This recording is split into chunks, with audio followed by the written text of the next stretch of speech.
Welcome back. It's my absolute pleasure to introduce our next remarkable guest, a master storyteller who's not only rode across the Atlantic Ocean, but triumphed in a battle against breast cancer.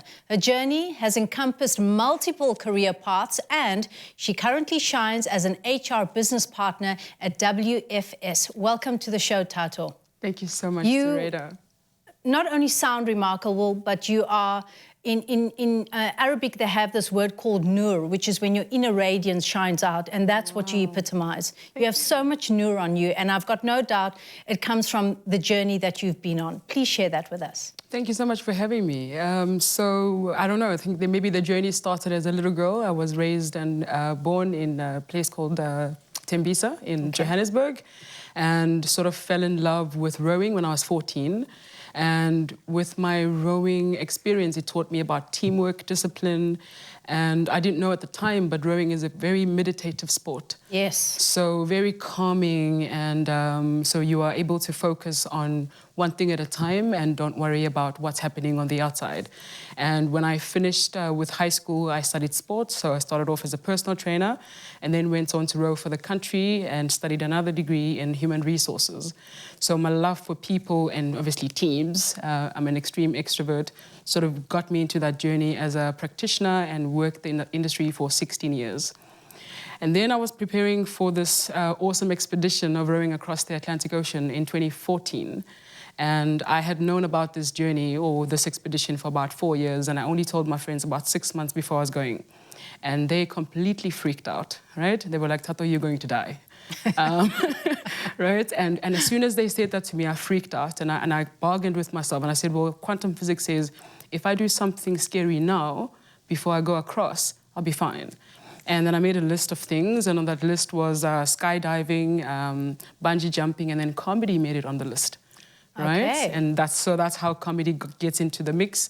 I did 5 minutes. I sort of like was mumbling the 5 minutes, but it worked. I went across, we rowed across, came back, and when I got back, I did it over and over again. And 9 years later, I'm still in the industry, and I've just come back last weekend at the Protea Fine Ice, finishing off my tour of Cape Town for my special third-generation coconut. Tell me, you know, we've been discussing job loss on the show today and how that impacts someone's emotional well-being, or how someone pivots from where they are to perhaps that maybe doesn't carry that much meaning to somewhere where they want to feel more fulfillment. Yeah. How does one get there in terms of a CV? And I ask for that specifically because I know that that's a part of your expertise. So in terms of building a good CV, you have to, as a candidate or as a potential employee, you have to put your skills up front. Yes. So like how you write a CV, like don't bombard it with multiple pages, like a one-pager highlighting your skill set and then highlighting your achievements. If you haven't started working yet, like high school achievements, that's what recruiters will look for, or a potential hiring manager. Displaying that you're a team player, that's the word, and that you also can solve, complex problems or problems, showcase your problem-solving skills.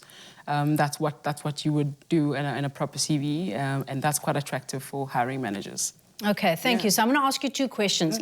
How does one do that CV when you have expertise, but also when you don't have expertise, like when you're just starting off and you're trying to get a job? You reflect back on high school, what you've done. So, for example, leadership skills, if you've got them, that will be displayed by you being part of an SRC, for example, or being a prefect. So you can cite that as a leadership skill.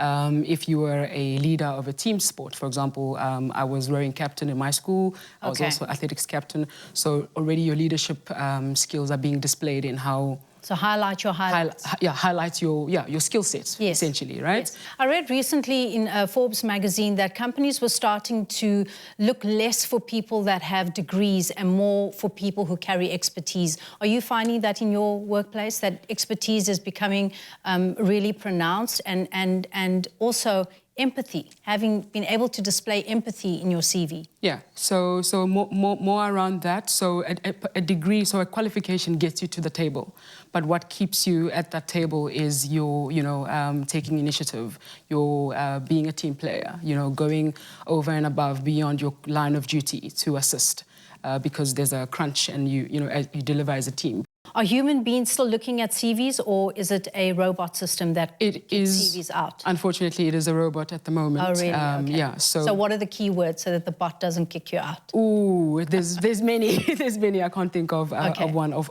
the top of my hand right now. But around skills. So the skill set, doing a table to show how proficient you are in a skill. For example, if you are good at problem solving, Yes. highlighting that. If you're good at conflict management, highlighting that. If you're good at any Microsoft programs, highlighting that. Okay. So that I think it's the ATR or something like this that sort of will pick up those keywords. Thank you, Thato. Okay, so there we go. Highlight all your experiences and celebrate them. What an incredible and insightful, valuable conversation. I hope that you've learned so much as I have. Stay tuned as Chef Tumi is going to up her Weber skills with Chef Chat.